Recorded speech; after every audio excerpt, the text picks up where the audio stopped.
නමෝ තස්ස භගවතෝ අරහතෝ සම්මා සම්බුද්දස්ස නමෝ තස්ස භගවතෝ අරහතෝ සම්මා සම්බුද්දස්ස නමෝ තස්ස භගවතෝ අරහතෝ සම්මා සම්බුද්දස්ස පුඤ්ඤස්ස නමන්තං ආගමිස්සති උදබින්දු නිපාතේන උදකං භූපි පුරති පුරති දීරෝ පුඤ්ඤස්ස තෝකතෝ කම්පි ආචිනන්ති.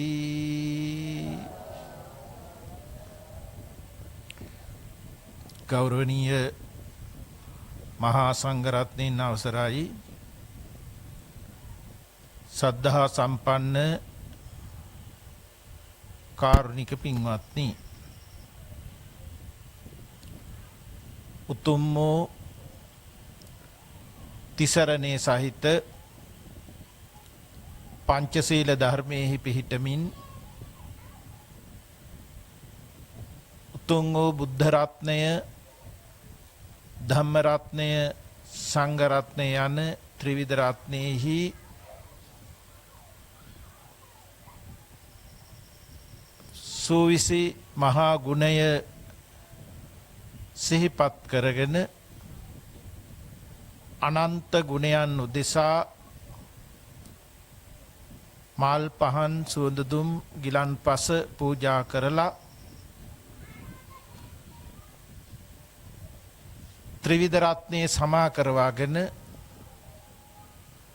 සියලු දෙනාටම මාර්ගඵල පිළිවෙලින් නිර්වාණ අවබෝධය සාක්ෂාත් කර ගැනීමට හේතු වාසනා වේවායි අදිෂ්ඨාන සිදු කර ගැනු ලැබුව අවස්ථාවක්. අද මේ නිවසේහි සිදුවෙන ධර්මානුශාසනාවට මූලික වුණේ විශේෂිත කාරණයක්.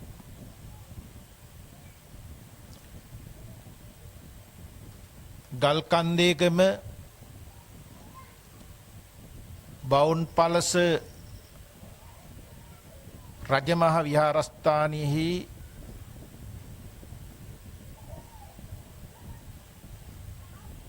වස්වාසිකව වැඩ සිටින ලෙස භික්ෂූන් වහන්සේලාට ආරාධනා කරලා වස් කාලයේ ගෙවී යන මොහොතක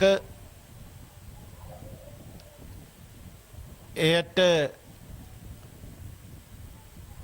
සමගාමීව සිදුවෙන පුණ්‍ය කර්මයෙහි ධර්මානුශාසනාවක් පැවැත්වීම වශයෙන්ුයි. විහාරස්ථානයෙහි ධර්මශාලාවේ අඩුපාඩුවක් ඇතිකම නිසා මෙම නිවසට පින්වතුන් ඒකරාශි වෙලා මේ පින්කම සිදු කරනු ලබනවා. බුදුරජාණන් වහන්සේ බුද්ධත්වයට පත් වෙලා ප්‍රථමයෙන්ම රහතන් වහන්සේලා 69ක් ධර්මචාරිකාවේ ගම් දනව් සිරසා වැඩම කරවීමට ලබා දුන් අවවාදය තමයි චරත භික්ඛවේ චාරිකං බහුජන හිතාය බහුජන සුඛාය අත්තාය හිතාය සුඛාය දේව මනුස්සානං. මේ ශ්‍රී මුක බුද්ධ වචනින් වදාළේ මහණෙනි, පොදු මහජනතාවගේ හිතසුව පිණිස දෙව් මිනිසුන්ගේ අර්ථ හිත සුව පිණිස චාරිකාවෙහි හැසිරෙව්.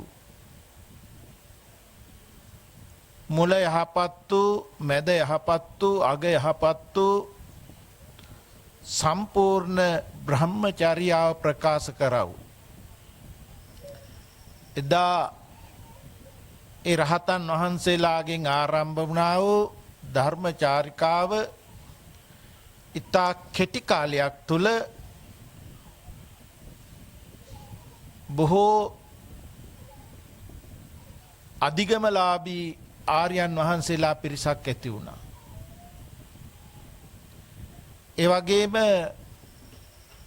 ධර්මයේ ශ්‍රවණය කරපු උපාසක උපාසිකා දෙපිරිසක් ආර්ය ශ්‍රාවක ශ්‍රාවිකාවන් බවට පත් වුණා.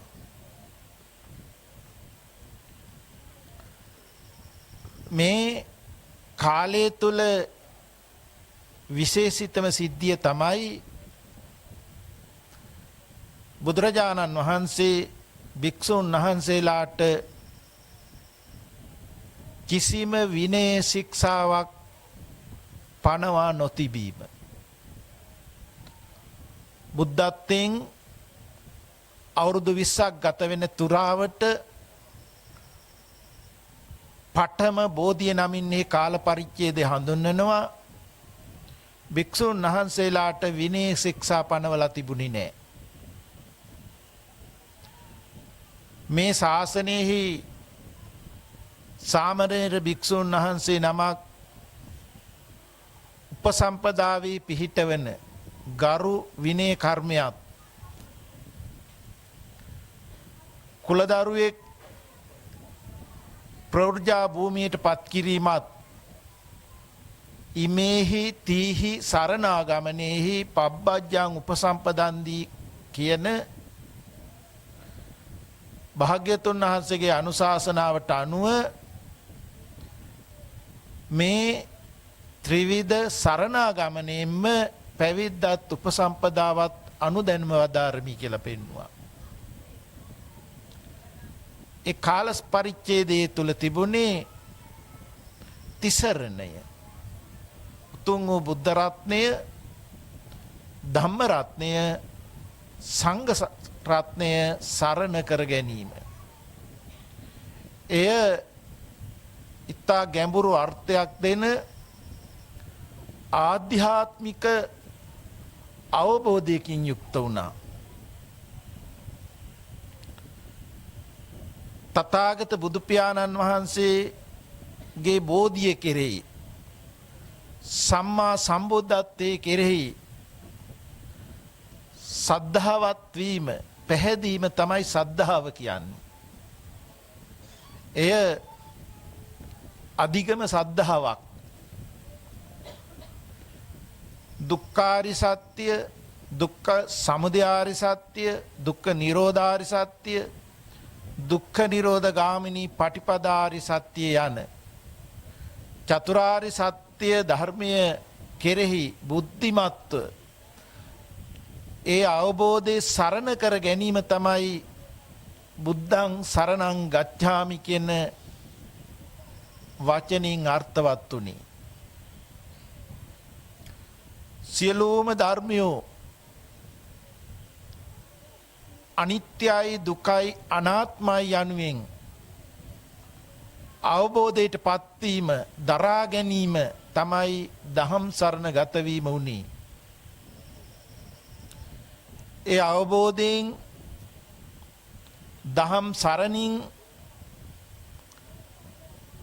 අෂ්ටාර්ය පුජ්‍යල මහා සංඝ රත්නය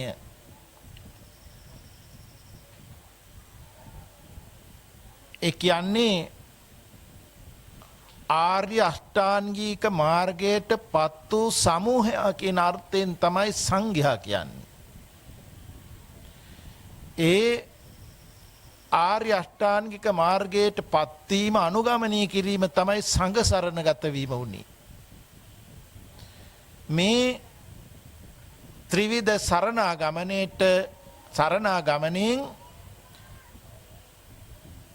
සියලු ශික්ෂා ධර්මයන් රැකුණා. ඒ නිසා මුල් යුගෙහි ශික්ෂාපද පනවලා තිබුණේ නැහැ. නමුත්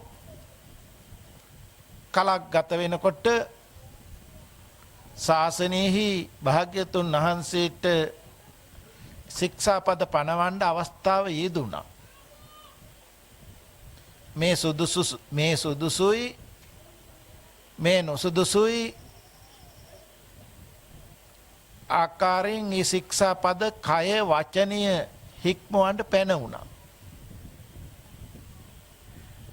එයින් පනවන ලද ශික්ෂා ධර්මයක් තමයි අනුජානාමි භික්ඛවේ වස්සානී වස්සං උපගන්තුං කියන මේ විනය ශික්ෂාපදය. මහණෙනි වස්සා නිර්තුවෙහි වස්වාසිකව සිටිය යුතුයි. ඒ පනවන්නත් එක්තරා හේතුවක් වුණා. භික්ෂුන් වහන්සේලා ඊටාම උද්‍යෝගයෙන් ශ්‍රද්ධාවෙන් තමන් වහන්සේලා ලද අවබෝධය පොදු මහජනතාවගේ මනසට අවබෝධ කරවීමට 12 මාසයක් පුරාම චාරිකාවේ වැඩම කෙරුවා. මුල් යුගයේහි භික්ෂුන් වහන්සේ චාරිකාමේ ජීවිතයක් ගත කරපු බවයි පෙනෙන්නේ.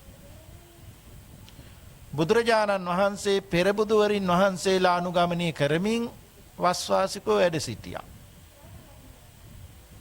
භික්ෂුන් වහන්සේලාට ශික්ෂාවක් තිබුණේ නැහැ. නමුත් දඹදිව නොයෙකුත් ලබ්ධි ආගමික ඉගැන්වීම් නොයෙකුත් ශාස්ත්‍රවරු පහළ වූ යුගයක්කි. එයින් නිගණ්ඨනාථ පුත්ත කියන ශාස්ත්‍රවරයා ඉගැන්වුවා අධික අවිහිංසාවාදී ධර්මයක්. ගස්වැල් වලට තෘණ පැලෑටියෝ පවා ජීවි කොට්ටාසයක් බව ඉගැන්වුවා. ඒක ඉන්ද්‍රිය සත්ත්ව කොට්ටාසයක් කියලා.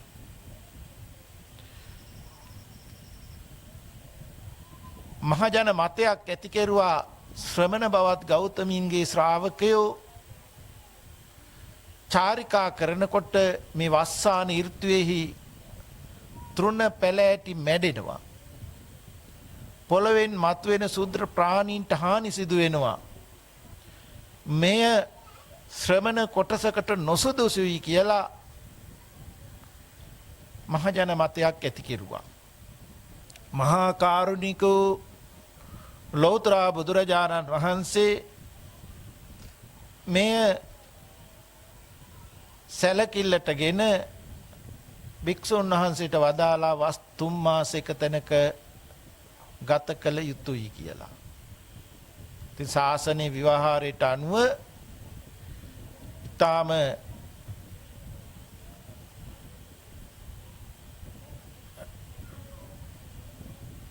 කාලගුණයක් තමයි වස්සාන ඍතුවේ යෙදෙන්නේ. වස්සාන ඍතුව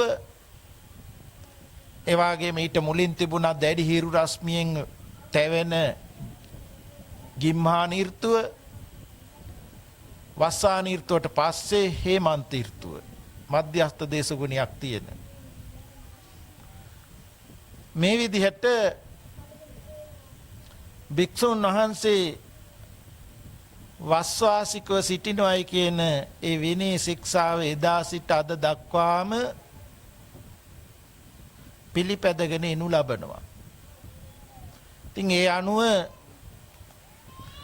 අපේ ගල්කන්දේගම විහාරස්ථානයෙහි වැඩ සිටින උපසම්පදාලාභී භික්ෂුන් වහන්සේලා තෙනමකට මේ වර්ෂයේහි පින්වතුන් එකතුව වස් ආරාධනාව කරන්නට යෙදුණා. බෝයගොඩ නිමලසිරි ස්වාමීන් වහන්සේ, අරන්දර චන්ද්‍රසිරි ස්වාමීන් වහන්සේ, ලාතුගල විභූතිරත්න ස්වාමීන් වහන්සේ කියන ගරු ස්වාමීන් වහන්සේලා 3 නමට. ඒ වගේම ඒ ආරාධනාව සිදු කරනු ලැබුවේ ප්‍රධාන දායකත්වයක් දරනු ලැබුවේ ඇමරිකාවේ පදිංචි රොමේස් හරේන් මහත්මයා, දීපානි පෙරේරා මහත්මිය, පුතණුවන් වන මනෙත්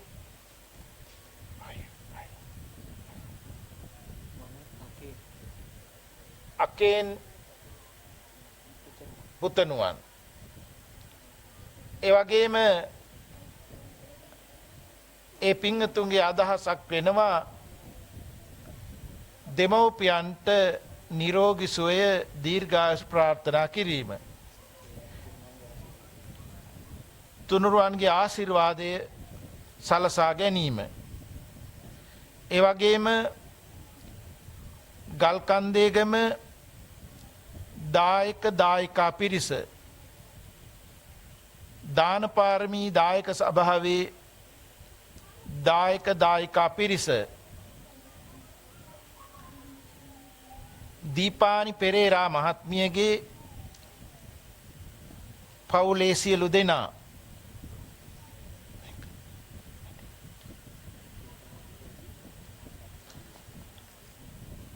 මේ ආකාරයට මේ සියලු දෙනාම දායකත්වයක් දරමින් තමයි මේ උතුම් පුණ්‍ය කර්මය සිදු කරනු ලබන්නේ. එදත් භික්ෂුන් වහන්සේලට සිව්පස් උපස්ථාන කළා. අදත් ඒ ආකාරයෙන්ම උපස්ථාන කරනවා. මතුවටත් මේ උපස්ථානය සිද්ධ වෙනවා. මේ පින්වන්ත දායක දායිකා පින්වතුන්ගේ සිව්පස් උපස්ථානය නිසා භික්ෂුන් වහන්සේට සීල සමාධි ප්‍රඥා ත්‍රිශික්ෂා ධර්මයන් සම්පූර්ණ කර ගනිමින් තමන්ගේ පැවිදි ජීවිතයේ අභිමතාර්ථයන් ඉෂ්ට සිද්ධ කරගන්නට ලැබෙනවා. අවස්ථානුකූලව දායක කාර්කාදී පින්වතුන්ට ධර්මානුශාසනා ධර්ම සාකච්ඡා සිදු කරමින් ජීවිතයට සමත විපස්සනා භාවනාව එකතු කර ගැනීමේ ආකාරය පහදිලි කරලා දෙනවා. මේ නිසා දායක දායිකා පින්වතුන්ගෙන් භික්ෂුන් වහන්සේට සිව්පස් දානය ලැබෙනවා වගේම භික්ෂුන් වහන්සේගෙන් උතුම් ධර්ම දානය ලැබෙනවා. මේ අන්‍යෝන්‍ය සම්බන්ධතාවය නිසා දෙපක්ෂයටම උතුම් නිර්වාණ අවබෝධය සාක්ෂාත් කර ගැනීමට අවස්ථාව සැලසෙනවා වගේම මේ බුද්ධ ශාසනය চিරාත් කාලයක් පවත්වා ගැනීමට අවස්ථාව සැලසෙනවා. එවැනි උතුම් කාල සීමාවක් තමයි විශේෂිත කාල සීමාවක් තමයි මේ වස්සාන සමය. මෙවැනි උතුම් කාල පරිච්ඡේදයක් ගත වෙලා ඒ වස පවාරණය වුණාට පස්සේ මේ පින්වතුන් අදත් හෙටත් කියන මේ දෙදින තුල මෙවැනි උතුම් පුණ්‍ය කර්මයක් සිදු කරනු ලබනවා. ඉතින් මේ පින්වතුන්ට දාන සීල භාවනා සීල සමාධි ප්‍රඥා මේ ත්‍රිවිධ පුණ්‍ය ක්‍රියාව ත්‍රිවිධ ශික්ෂාව සම්පූර්ණ කර ගනිමින් උතුම් නිර්වාණ අවබෝධය සාක්ෂාත් කර ගැනීමට හේතු වාසනා වේවායි කියන අදිෂ්ඨානින් යුක්තව අපි ධර්මයේ ශ්‍රවණය කරමු. අද ධර්මානුශාසනාවට මාතෘකා වශයෙන් කුද්දක නිකාය ධම්මපදේ පාප වග්ගේන ගාථාවක් මාතෘකා ස්ථානයේ තබා ගන්නට යෙදුණා. බුදුරජාණන් වහන්සේ මේ ගාථා ධර්මය දේශනා කර වදාළේ සවැත්නුවර ජේතවනාරාමයෙහි වැඩ වාසය කරන අවස්ථාවකදී මේ ගාථා ධර්මය දේශනා කරන්නට මූලික වුණා වූ කතා පුවතක් තියෙනවා.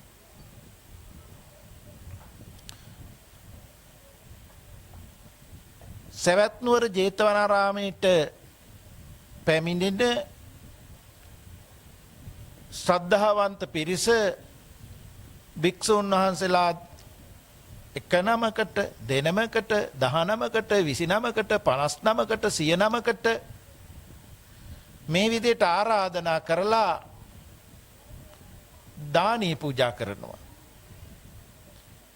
ඒ අවස්ථාවක භාග්‍යවතුන් වහන්සේ වදාලා යමෙක් දානමේ පුණ්‍ය කර්මයක් සිද්ධ කරනකොට අන් අය සහභාගී නොකරගෙන සමාදන් නොකරවාගෙන දන් දීම කළොත් භෝග සම්පත්තිය ලබනවා.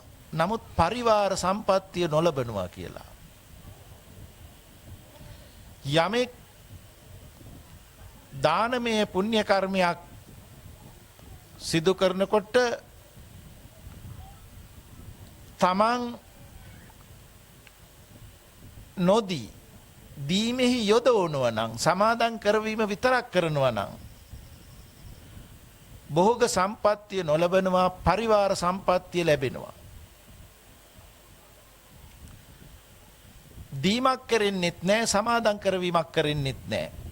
භෝග සම්පත්තියත් පරිවාර සම්පත්තියත් දෙකම නොලබනවා.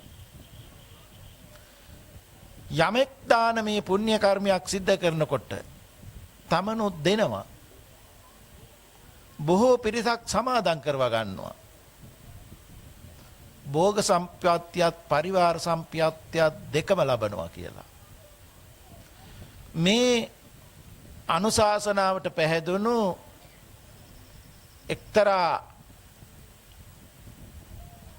පුජ්‍යලයෙක් දානයක් දෙන්න ඕනේ බොහෝ පිරිසක් සහභාගී කරවාගෙන කියලා හිතුවා.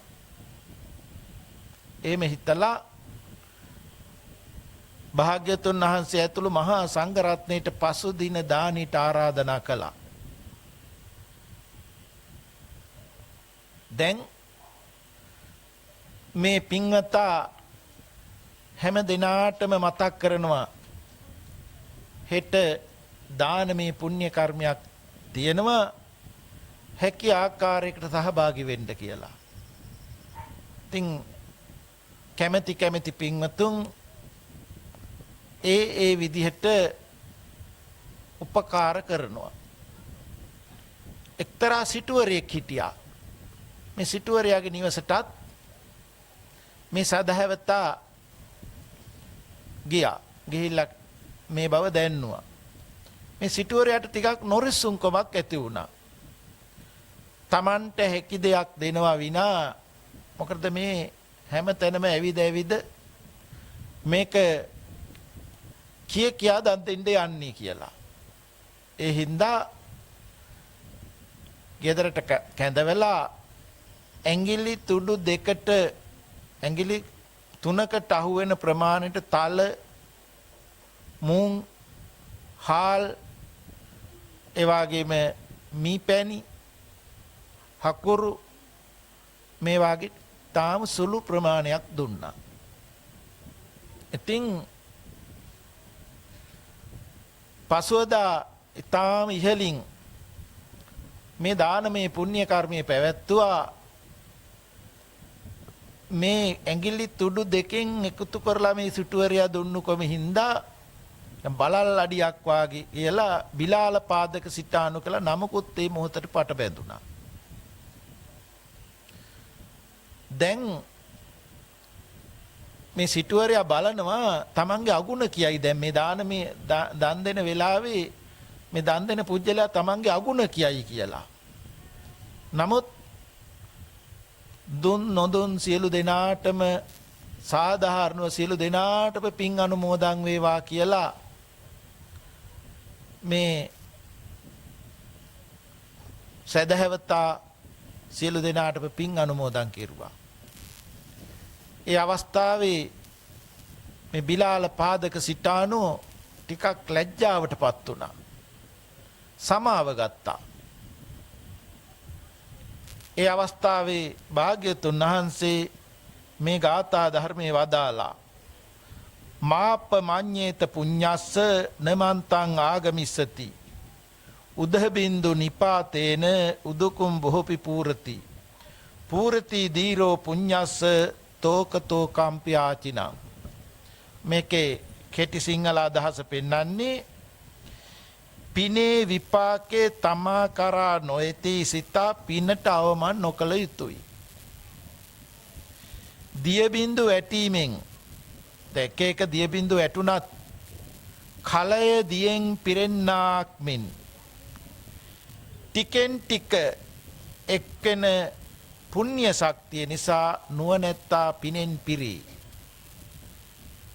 මේ ගාථාව මාතෘකා කොට ධර්ම දේශනා කර වදාහරන කොට මේ සිටුතුමා සෝතාපට්ටි ඵලයට පත් වුණා. ඉතින් අපි හිතන්න ඕනේ පින කියලා කියන්නේ සතුටට නමක්. පුඤ්ඤංචේ පුරිසෝ කෛරාතේ තම් පුනප්පුනං තම්මි චන්දං කෛරාත සුකෝ පුඤ්ඤස්ස උච්චයෝ.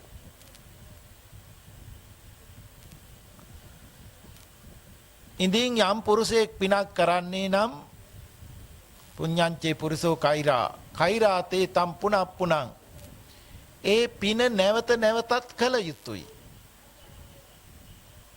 තම්මි චන්දං කෛරාත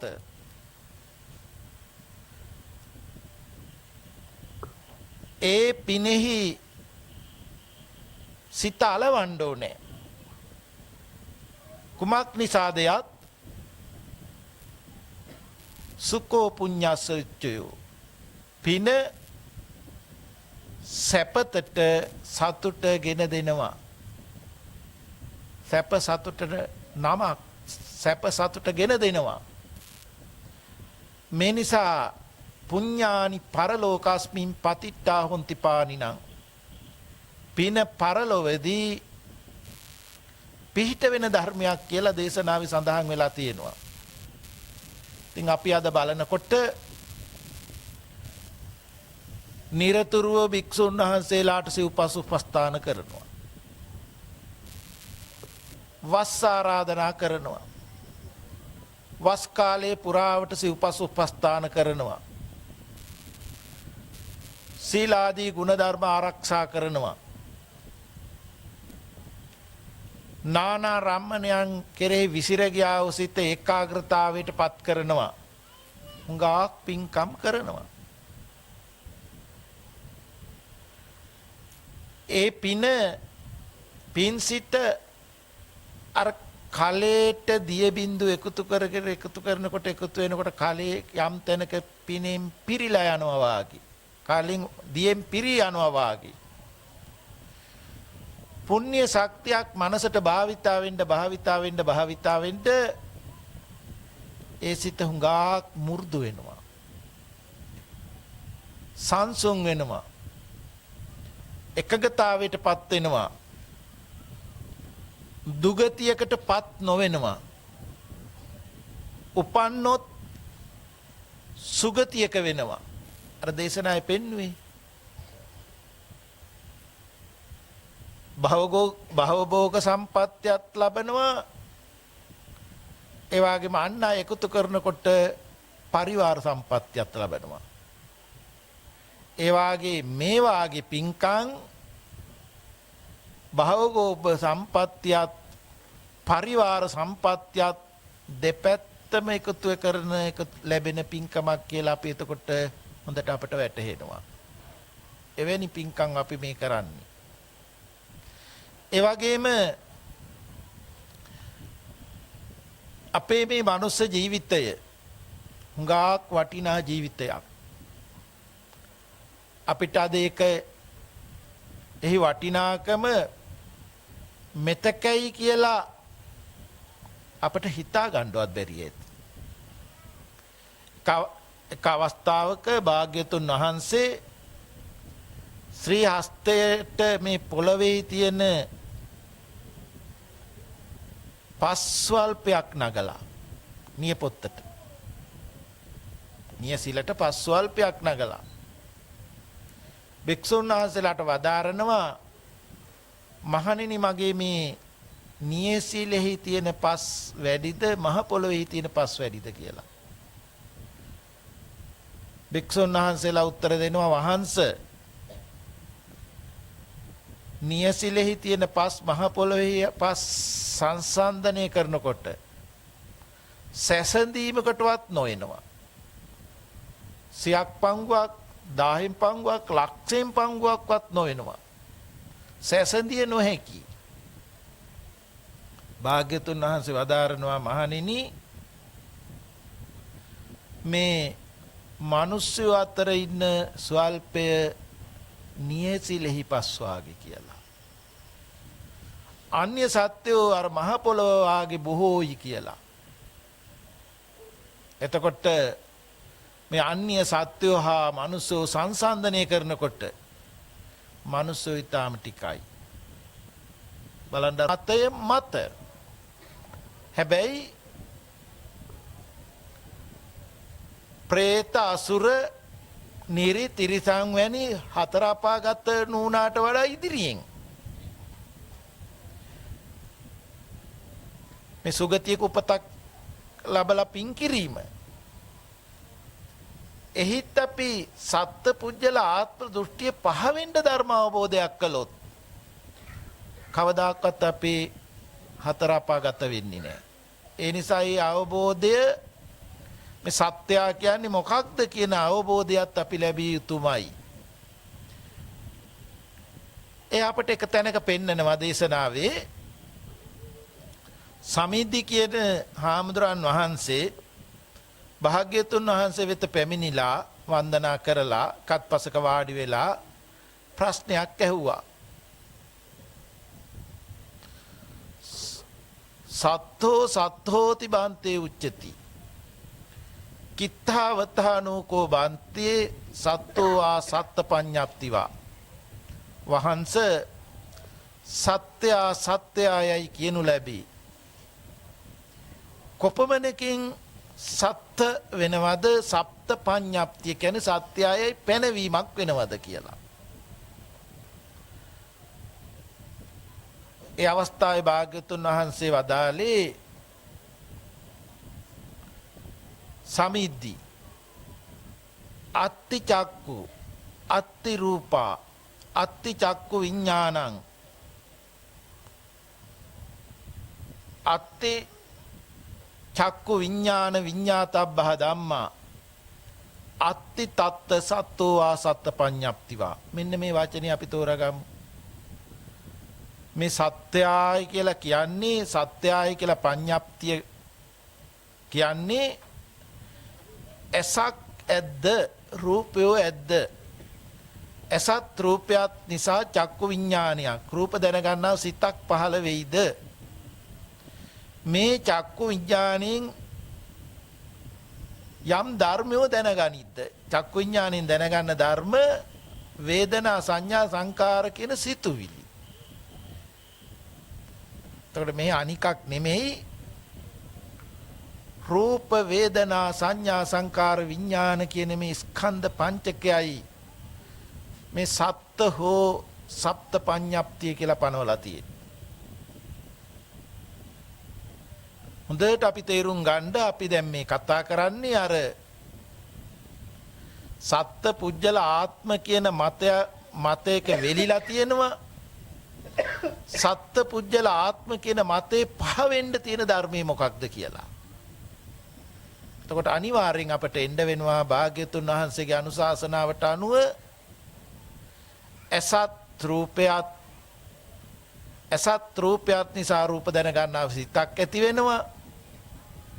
රූප දැනගන්නාව සිතත් සමග සිතකින් යම් සිතුවිලි කොටසක් දැනගන්නවා. වේදනා කියන විඳීම දැනගන්නවා.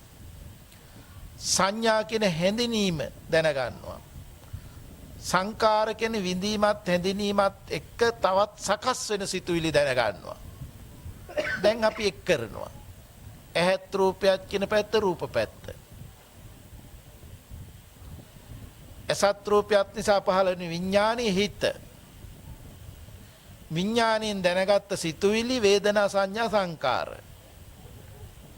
මේ රූපයයි මේ සිතුවිලි මේ රූප නාම ඒකට කියන්නේ. රූපයයි සිතුවිලි රූප නාම. අන්‍යෝන්‍ය සම්බන්ධ කරලා තියෙන විඥාණයෙන්. මේ කරුණු එකතු අපි කියනවා රූප වේදනා සංඥා සංකාර විඥානික ස්කන්ධ පහයි කියලා. ඒ නිසා ඇස නිසා ස්කන්ධ පහක් පහළ වෙනවා. මේකට පනවගෙන තියෙනවා සත්‍යය කියලා. ඒ වගේම හිතන්න කනත් ශබ්ද රූපයත් නිසා ශබ්ද දැනගන්නා හිතක් පහළ වෙනවා.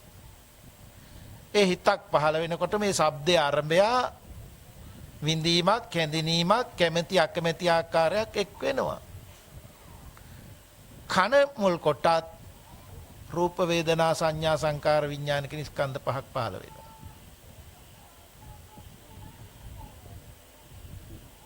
නාසයත් ගන්ධයත් නිසා ගඳ සුවඳ දැනගන්නා හිතක් පහළ වෙනවා. ඒ ගඳ සුවඳ දැනගන්නා හිතින් ඒ ගන්ධයේ කෙරෙහි වින්දනය වේදනා හැඳිනීම සංඥා සංකාර කියන්නේ තවත් සකස් වෙන සිතුවිලි දැනගන්නවා. ඒ ටික එකතු කරලා නාසයේ මුල් කොටත් රූප වේදනා සංඥා සංකාර විඥානික ස්කන්ධ පහක් පහළ වෙනවා. දිවට රසේ රූපේ තැවරෙනවා. ඒ ආරම්භය රස දැනගන්නා හිතක් පහළ වෙනවා. ඒ රස දැනගන්නා හිතින් එහි වින්දනය හැඳිනීම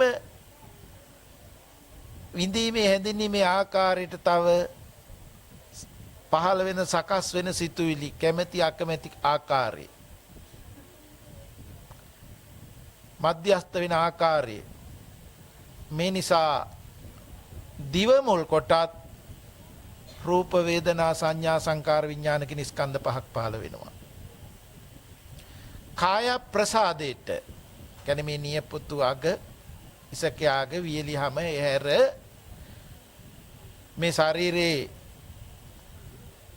ආස්වාස වාතයේ ලේ ධාතු එක්ක සංයෝග වෙලා පෙනහැල්ලේදී හදවත මුල් කොට මුළු ශරීරේ පුරා පැතිරෙනකොට රත් වෙනවා නම් ඒ ප්‍රසාද රූපේට යම් යම් දේවල් ගැටෙනවා. ඒවට කියනවා පොට්ටබ්බ කියලා මේ ගැටෙන දේවල් වලට. කාය ප්‍රසාදයත් පොට්ටබ්බයත් නිසා කාය විඥානයක් පහළ වෙනවා. ගැටෙන දේවල් දැන ගැනීමක් වෙනවා. ඒ වෙලාවේදී යම් වින්දන හැඳිනීම් ඒ ආරම්භය තවත් එකතු වෙන සිතුවිලි පහළ වෙනවා.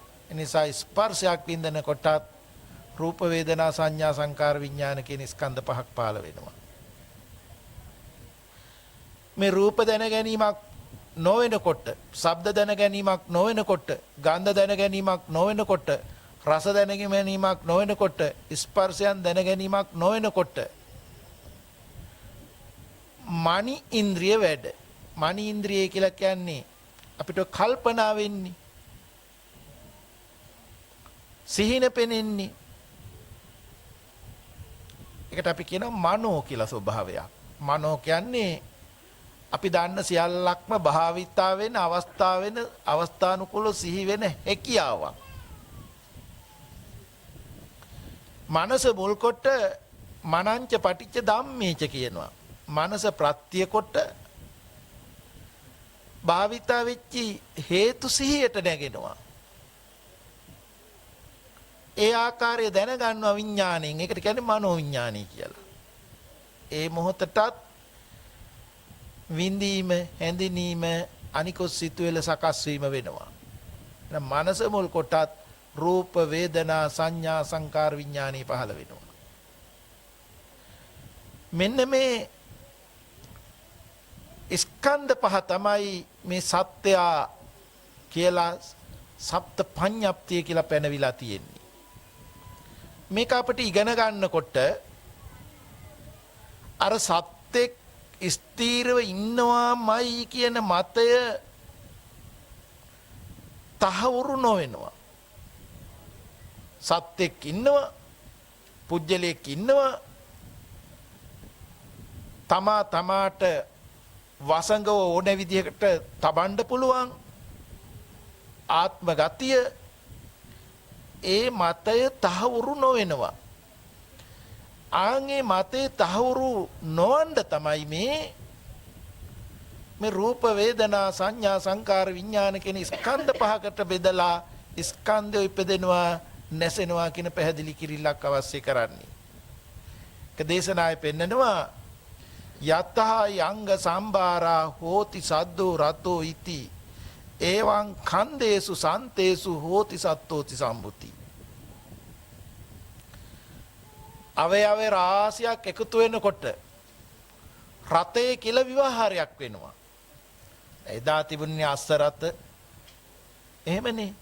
ඒ වගේ එක එක කොටස වෙන් කළොත් එහෙම රතේ කියලා විවහාරයක් වෙන්නේ නැහැ නේ. කොටස් රාශියක් එකතු කරනකොට රතේ කියලා විවහාරයක් වෙනවා. ඒ වාගේ එවං කන්දේසු සන්තේසු හෝති සන්තෝති සම්මුති. රූප, වේදනා, සංඥා, සංකාර, විඥානික ස්කන්ධ පහක් අන්‍යෝන්‍ය සම්බන්ධ වෙනකොට සත්‍යය කියලා විවහාරයක් වෙනවා. මෙන්න මේ ස්වභාවය තමයි දා භාග්‍යතුන් වහන්සේ වදාළේ අර සත්තෝ සත්ත පඤ්ඤප්තිය ඇත්ත කියලා. ඊළඟට අපිට භාග්‍යතුන් වහන්සේ වදාරනවා නත්ති චක්කු, නත්ති රූපා, නත්ති චක්කු විඥානං, නත්ති චක්කු විඥාන විඤ්ඤාතබ්බා ධම්මා, නත්ති තත්ත සත්තෝවා සත්ත පඤ්ඤප්තිවා. ඇස නැද්ද, රූපය නැද්ද, චක්කු විඥානයක් නැද්ද, චක්කු විඥාණයෙන් දැන ගැනීමට දත යුතු ධර්මෝ නැද්ද, එහි සත්තෝ සත්ත පඤ්ඤප්තියක් නොයි කියලා. එතකොට අපිට මේ නැද්ද කියන වචනය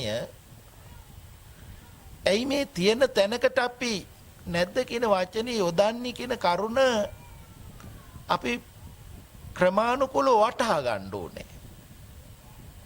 අපිට මේ ධර්මයන් අත්‍යවශ්‍ය වෙන්නේ මේ සත්ත්ව පුජ්‍යල ආත්ම දෘෂ්ටි අපි පැවැත්වුවොත් අපට හැමදාමත්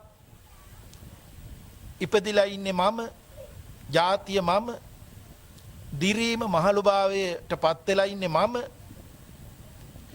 ව්‍යාධිය ලෙඩ රෝග වලට පත් වෙලා ඉන්නේ මම,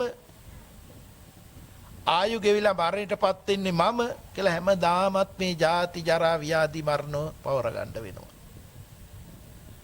නැවතත් ඒ දෘෂ්ටියම තහවුරු කරනකොට කර්ම කරමින් නැවත නැවතත් විපාක විඳිමින් නැවත කර්ම රැස් කරමින් නැවත විපාකයට කරුණු වෙනවා.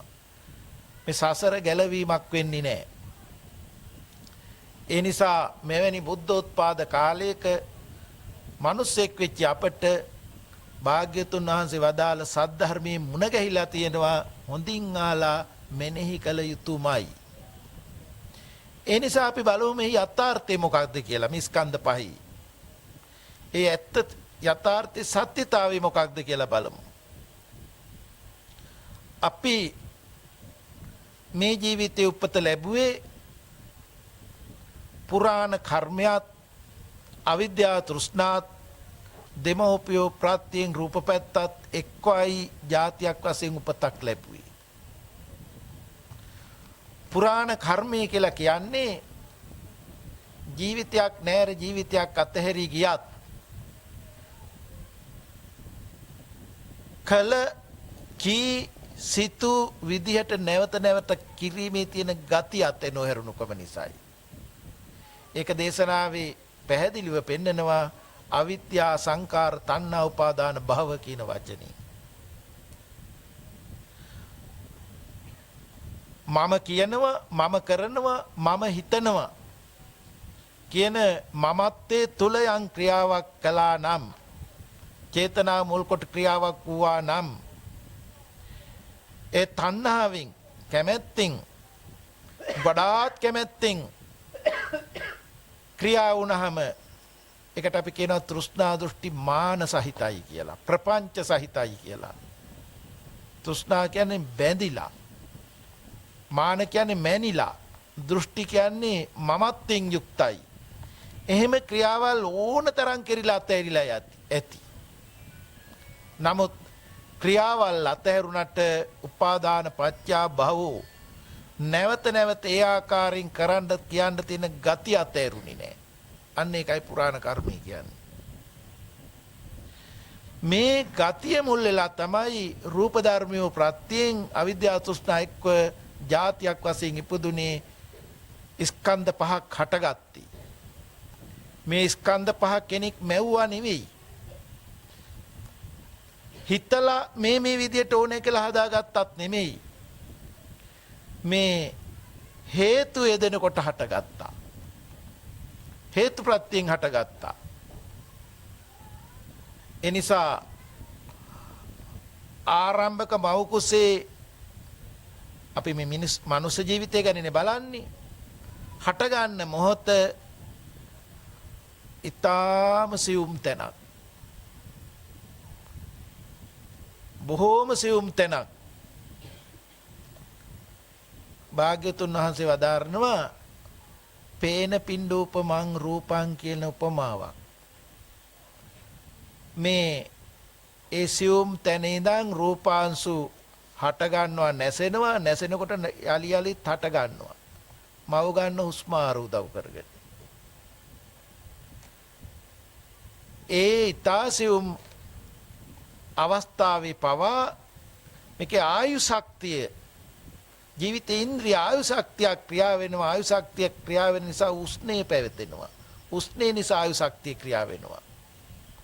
මවගෙන් ප්‍රත්‍ය ලැබෙනවා ආස්වාස වාතය ආහාර පාන. මේ නිසා ආයුසේ උෂ්ණේ ක්‍රියා වෙන නිසා අර විඥානී ඉපිද නැසෙනවා. විඥානයක් ඉපිද නැසෙනවා කියනකොට වේදනා සංඥා සංකාරات ඒ සමගයි. මේ බලන්න කොච්චර සියුම් තැනකින්ද මේ ස්කන්ධයන් ඉපදෙමින් නැසෙමින් ඉපදෙන්නේ.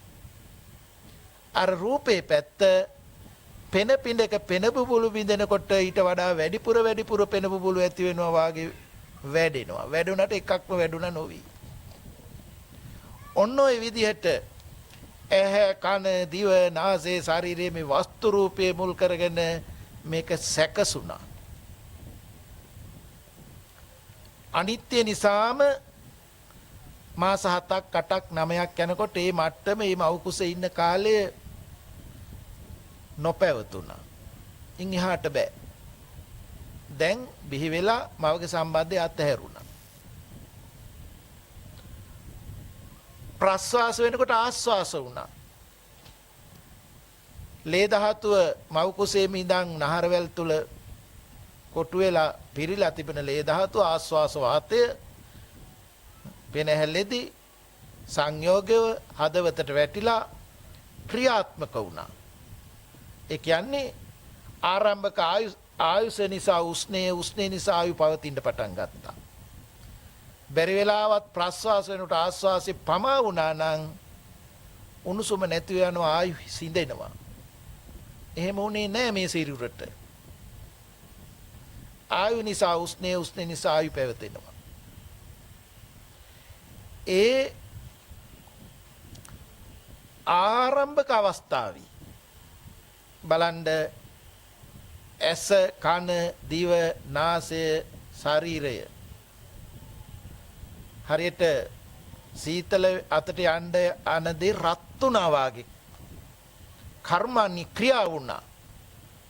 ඇහැට රූප, කනට ශබ්ද, නාසයට ගන්ධ, දිවට රස, කයට පොට්ටබ්බ හැපෙන්න ඇති. ඒ හැපෙනකොට අපි කියවනේ අර හිතත් සිතුවිලි නැසෙමින් ඉපදෙනවා කියලා. දැන් ඇහැට කනට යමක් ගැටෙනකොට අර මනෝද්වාරයේ පැත්ත යොමු නොවෙනවා. මනෝද්වාර ආවර්ජනය නොවෙනවා. මනෝද්වාරයට ආවර්ජනය නොවෙනවා. මේ පංචද්වාරෙන් එකකට ආවර්ජනය වෙනවා. සිහිවීම වෙනවා. ඒ වෙලාවේ කොයි වාගේ දැන ගැනීමක් වෙන්න ඇද්ද?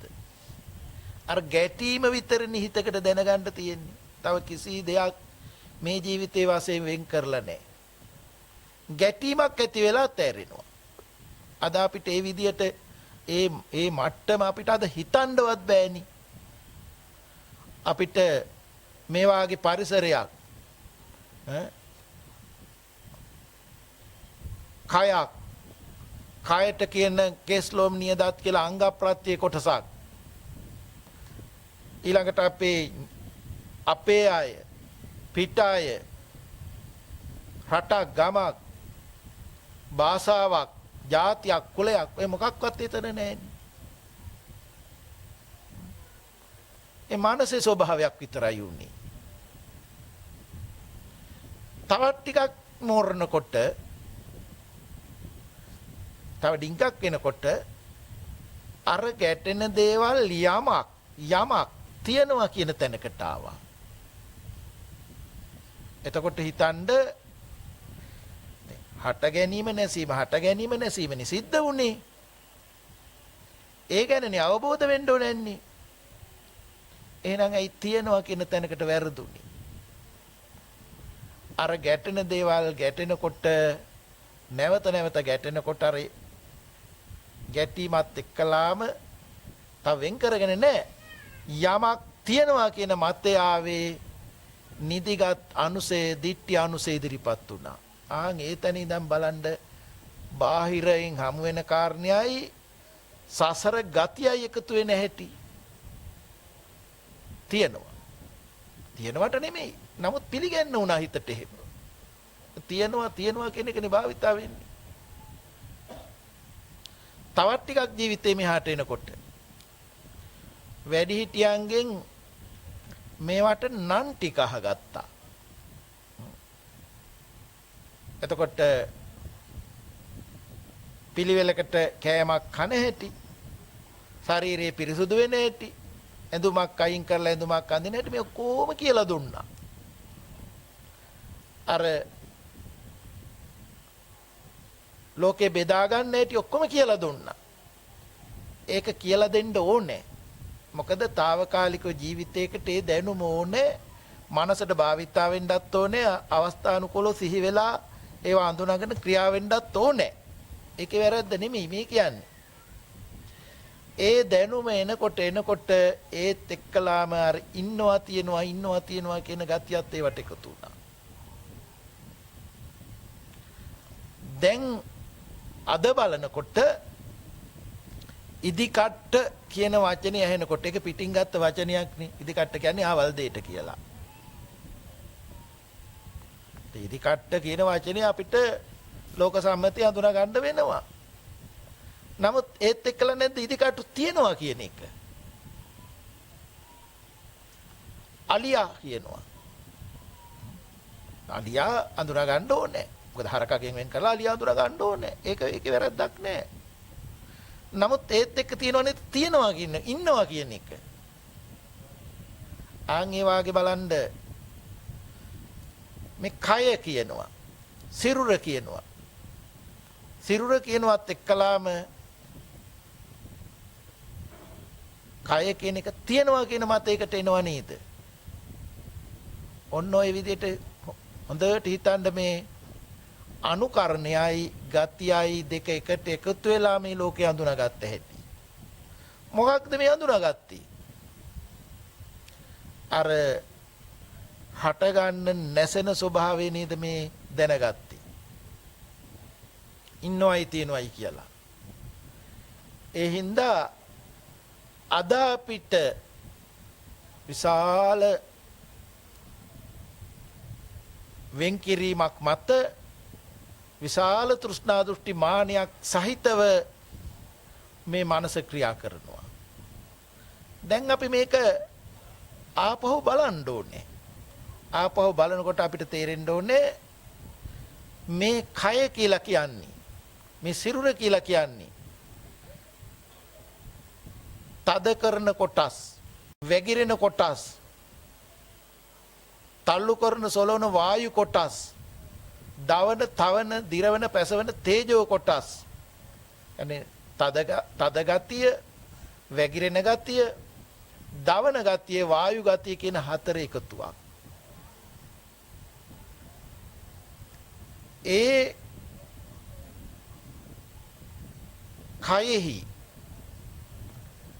ඉසකයා ගහකට වඩා නියපොත්තක වෙනසක් තියෙනවනේ. නමුත් ඉසකයා ගහ කියන්නේ පඨවි ආපෝ තේජෝ වායු කියන්නේ හතර එකතුවක්.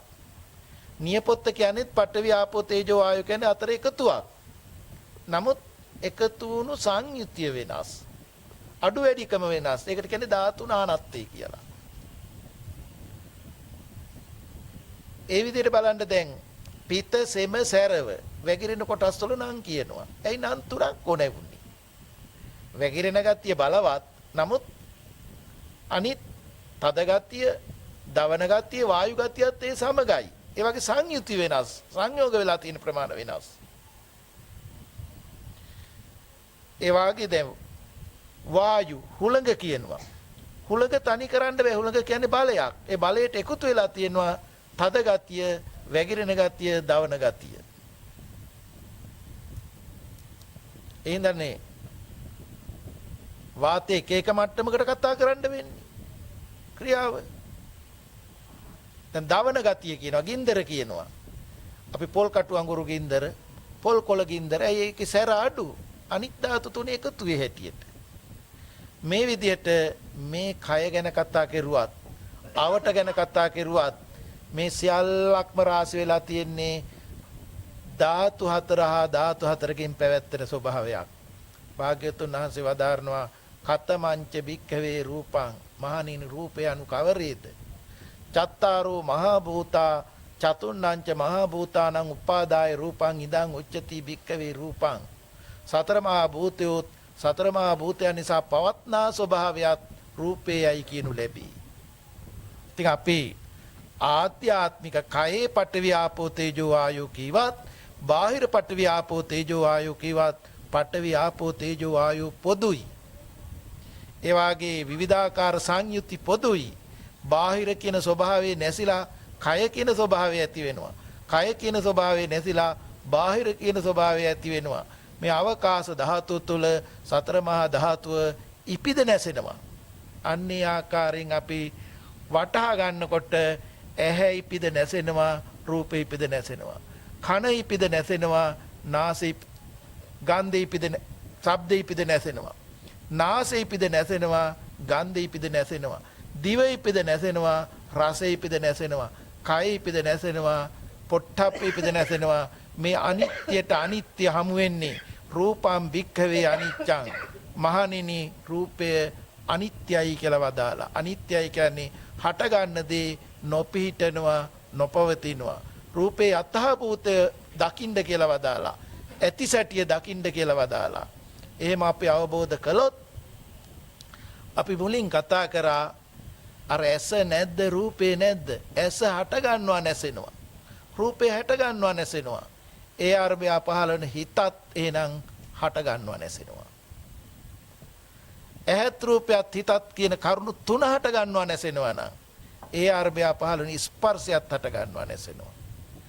ස්පර්ශයේ ප්‍රත්‍යයෙන් හට ගන්නා විඳීම, පස්සපච්ච වේදනා, වින්දනය, සංඥාව, හැඳිනීම, සංස්කාරය, අනිකුත් සිතුවිලිත් හට ගන්නවා නැසෙනවා. එහෙනම් රූපේ සතර මහා ධාතුන් ප්‍රත්‍යයෙන් හට ගන්නවා නැසෙනවා. වේදනා, සංඥා, සංකාර, ස්පර්ශේ ප්‍රත්‍යයෙන් හට ගන්නවා නැසෙනවා. විඥානෙ මේ නාම රූපයෙන් හට ගන්නවා නැසෙනවා. මේක අවබෝධ වෙනකොට මේක අහනවා, මෙනෙහි කරනවා, සම්මාර්ථනය කරනකොට විස්තර හුඟා අඩු වෙලා අපට අවබෝධ කරගන්නට ලැබෙයි රූප දැකීමේ මේ කියලා කියන්නේ හට ගැනීමක් නැසීමක්. හැබැයි ස්කන්ධ පහ තේරිලා ඒකෙන්නේ. මමත්වයේ ඇතුව නෙමෙයි. ස්කන්ධ පහක් කියන අවබෝධය ඇතුව හට ගන්නවා නැසෙනවා. ශබ්දේ දැන ගැනීමම ස්කන්ධ පහක හට ගැනීම නැසී. ඒ විදිහට එනකොට නැසිච්ච දෙයක් නැවත හටගන්නේ නැහැ. නැසිච්ච එක නැසුනමයි. ඒකේ පිටපතක් එනවා මනෝද්වාරයේ මුල් කොට. අපි දැන් ඔය කොහොම අතීත මතක් කරනවා කියන්නේ පිටපත් මිසක් අවස්ථාව නෙමෙයි. අනාගතය කියන්නේ නූපන්තවම. වර්තමාන සැලසුම මනෝද්වාරයේ පහළ වෙන්න පුළුවන්. ඒත් හට ගන්නවා නැසෙනවා. ඇයි? ආයුෂ නිසා උස්නේ පවතිනවා, උස්නේ නිසා ආයු පවතිනවා. ඒ ආරම්භය මනසත් අරමුණත් විඥානයත් හටගෙන නැසෙනවා. ඒක අපට යම් ක්ෂණයක අවබෝධ වුවහොත් සම්මාදිට්ඨි වෙනවා. නිවැරදි දැකීමක් ඇති වෙනවා. ඒ නිවැරදි දැකීමත් එක්කලාම සම්මා සංකප්ප, සම්මා වාචා, සම්මා කම්මන්ත, සම්මා ආජීව, සම්මා වායාම, සම්මා සති, සම්මා සමාධි මාර්ග අංග 8ත් ක්ෂණයක් කළා මාර්ගසිත ඇති වෙනවා, ඵලසිත ඇති වෙනවා. සක්කාය දිට්ඨිය කැඩුනා. විචිකිච්ඡාව සැකයක් නැහැ. සීල වෘත්තාදී දැඩිව අරගෙන යන්න ක්‍රමයක් නැහැ. ආර්ය අෂ්ටාංග මාර්ගයෙන් ඵලයටපත් වෙච්ච නිසා සෝතාපට්ටි ඵලයටපත් වෙනවා. ඉතින් එවැනි දහං අවබෝධයක් අපි මේ ජීවිතේ ලැබුවොත් අපිට අර ගෙවි ගිය දුක මහ පොළොව වාගේ ඉතිරි දුක නියසිලෙහි තියෙන පස්සාසු අල්පේ වාගේ කියලා භාග්‍යතුන් වහන්සේ වදාලා. එයාත් ජීවිත 7ක් තුල ගෙවෙනවා කියලා. ඒ නිසා හොඳට බණ අහන්න, හොඳට මෙනෙහි කරන්න, සම්මර්ෂණය කරන්න. ප්‍රායෝගික ජීවිතයේ මෙච්චර විස්තරයක් ඕනේ නැහැ.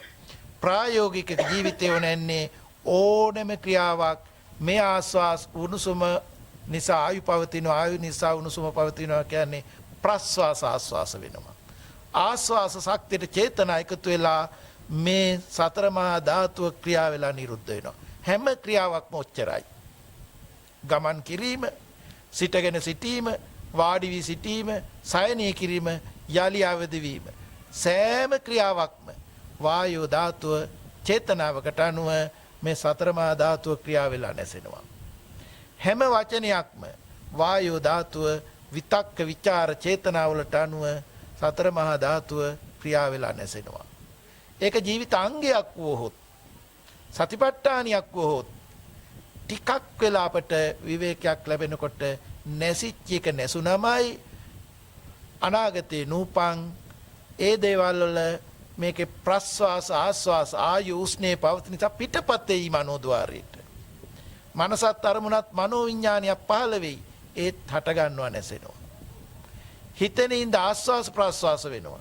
ආස්වාස ප්‍රස්වාස වෙන්න ආස්වාස ප්‍රස්වාස හිතෙන් උපකාර වෙලා තියෙනවා. හට ගන්නවා නැසෙනවා. ආන්ගේ භාවනාව අංගයක් කළගත්තොත් ආත්ම දෘෂ්ටිය පහ වෙවි අපට සෝතාපට්ටි, සකදාගාමි, අනාගාමි, අරියත් පරිනිර්වාණයෙන්ම නිවිසනසෙන්න පුළුවන්කමක් ඇති වෙනවා. ඉතින් අද මේසා උතුම් පුණ්‍ය කර්මයක් මේ නිවසේහි සිදු කරනු ලැබුවා. ඉතින් අපි පින කළා කියලා එතනින් සෑහීමකටපත් වෙන්නේ නැතුව අපි අපේ බුද්ධ ආගම ශාස්ත්‍රුන් වහන්සේ වදාළ ධර්මයේ චාරිත්‍ර ධර්මයක් විදිහට ඉෂ්ට කරගන්න සීමා කරගන්නේ නැතුව අපිට හුඟක් ඒ පිළිබඳ අවබෝධයේ ජීවිතයේ ධර්ම අවබෝධයක් වෙන්න ඕනේ කියන අදිෂ්ඨානිය අපි එකතු කරගත්තොත් අපිට පුළුවන්කමක් ඇති වෙනවා මේ බුද්ධෝත්පාද කාලයේම උතුම් වූ නිර්වාණින් නිවී සැනසෙන්න.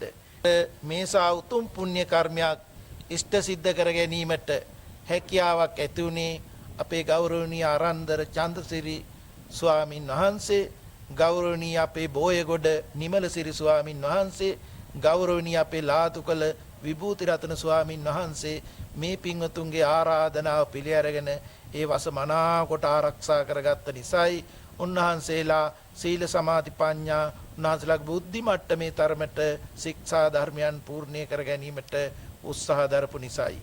ඒ වගේම මේ පින්වතුන් සුපස්ථාන කරන්න එවස් ආරාධනා කරන්න දායකත්වයේ දැරුවා ඇමරිකාවේ පදිංචි ඒ පින්වත් රොමේස් හරියන් මහත්මයා, දීපානි පෙරේරා මහත්මිය, ඒ වගේම මනිත් අකෙන් පුතණුවන්. අපි ඒ අය විදේශගතව සිටියත් අපේ බුදුදහමට එකතු වීම ගැන ගාක් සන්තෝෂ වෙනවා. ඒ වගේම ඒ ඊටාම ඒ අයත් සිහිපත් කරමින් පුණ්‍යානුමෝදනා පූර්වක සිහිපත් කරමින් නිරතුරුවම සිව්පස් උපස්ථාන කරන ගල්කන්දේකම දායක දායිකා පිරිස.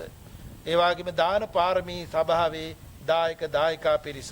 දීපානි පෙරේරා මහත්මියගේ පවුලේ සියලු දෙනාටමත් තුනුරුවන්ගේ ආශිර්වාදේ ප්‍රාර්ථනා කරන අතරම දීර්ඝායුෂ ප්‍රාර්ථනා කරන අතරම ඒ වගේම රොමේස් හරියන් මහත්මයාගේ දීපානි පෙරේරා මහත්මියගේ දෙමව්පියනුත් මේ අවස්ථාවේදී සිහිපත් කරමින් ඒ අයටත් නිරෝගී සුවය දීර්ඝායුෂ තුනුරුවන්ගේ ආශිර්වාදේ ප්‍රාර්ථනා කර සිටිනවා. මේ සියලු දෙනාටම උතුම් වූ නිවනින් නිවි සැනසීමටම හේතු වාසනා වේවා. ඒ වගේම මේ පින්වතුන්ට මේ පින්කම් සංවිධානය කරලා දෙන, ඒ වගේම මේකට අවවාද අනුශාසනා කරන, මේ පින්කම් වලට මේ පින්වතුන්ට බොහෝ කැපකිරීම කරන අපේ ගල්කන්දේගම බවුන්පලස රජමහා විහාරස්ථානී විහාරාධිපති, ඒ වගේම උතුරු මධ්‍යම දිසාවේ ප්‍රධාන අධිකරණ සංඝනායක ගෞරවනීය ලෙව්කේ ඥානිසරතිස්ස නායක හාමුදුරන් වහන්සේටත් මේ ආශිර්වාදී ලැබේවා. උන්වහන්සේටත් නිරෝගී සුවය දීර්ඝායුෂ සැලසේවා. තවත් ශාසනික කර්තව්‍යයන් ඉෂ්ට සිද්ධ කර ගනිමින් ප්‍රාර්ථනීය අභිමත බෝධියකින් නිවන් සාක්ෂාත් කර ගැනීමට හේතු වාසනා වේවා කියලා පින් අනුමෝදන් කරන්න. ඒ වගේම අපේ මහා සංඝරත්නයේ දෙමව්පියෝ අද ජීවතුන් අතර නැති අවස්ථාවල් තියෙනවා. මේ පින්වතුන්ගේ නමින් නැසීමිය පරලොව යන්නට යෙදුනා වූ ඥාති මිත්‍රාදීන් ඉන්නවා. ඒ සියලු දෙනාවත් අපි මේ අවස්ථාවේදී සිහිපත් කරමින් ඒ අයටත් සැපතටපත් වෙලා උතුම් නිවනින් සැනසීමට හේතු වාසනා වේවා කියලා අදිෂ්ඨාන කරමු. ඒ වගේම සම්මාදිට්ඨික දේව සමූහයාට පින් අයිති වේවා, අනුමෝදන් වේවා, දෙවියෝ පිනින් සතුටු වේවා, මේ පින්වතුන්ට ආශිර්වාද කරත්වා. ඒ වගේම දෙවියන්ටද අභිමත බෝධියෙන් නිවන් සැපසාත් කර ගැනීමට හේතු වාසනා වේවා කියලා අපි දෙවියන්ටත් පින් අනුමෝදන් කරමු. කුඩා දූ දරුවන්ට පවා තුනුරුවන්ගේ ආශිර්වාදයෙන් හොඳ අධ්‍යාපනයක් ආරක්ෂාවක් ලබාගෙන රටට සමාජයට ශාසනයට වැඩදායක අන්දමින් ඉදිරිපත් කර ගැනීමට හැකියාව ඇති වේවා.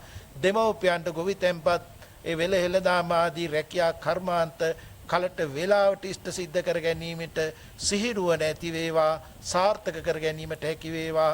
සියලු දෙනාටම අභිමතාර්ථයන් ඉෂ්ට කරගෙන උතුම් නිවනින් සැනසීම වේවා.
අට්ඨා ච බුම්මට්ඨා දේවා නාග මහිද්దికා පුඤ්ඤන්තං අනුමෝදිත්වා චිරන් රක්ඛන්තු ලෝක සාසනං ආකාසට්ඨා ච බුම්මට්ඨා දේවා නාග මහිද්దికා පුඤ්ඤන්තං අනුමෝදිත්වා චිරන් රක්ඛන්තු දේශනං ආකාසට්ඨා ච බුම්මට්ඨා දේවා නාග මහිද්దికා පුඤ්ඤන්තං අනුමෝදිත්වා චිරන් රක්ඛන්තු අංසදා ධර්ම ශ්‍රවණානි සංසෙන් සියලු දෙනාටම ප්‍රඥාව වැඩි නිවනින් සැනසීම වේවාත් සම්මා සම්බුදු සරණයි